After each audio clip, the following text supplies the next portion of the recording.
Ilang siglo nang nakalipas sa maliit na nayon sa feudal ng Japan, isang batang babae ang naninirahan kasama ang kanyang amain.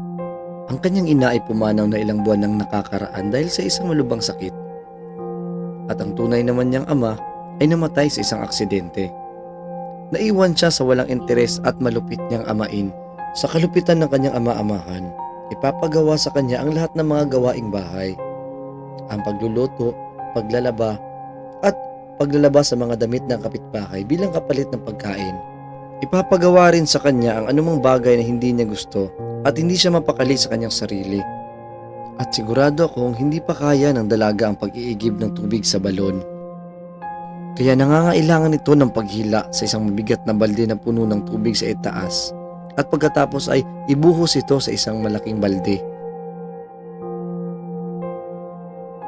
At dadalhin ito pabalik sa nayon.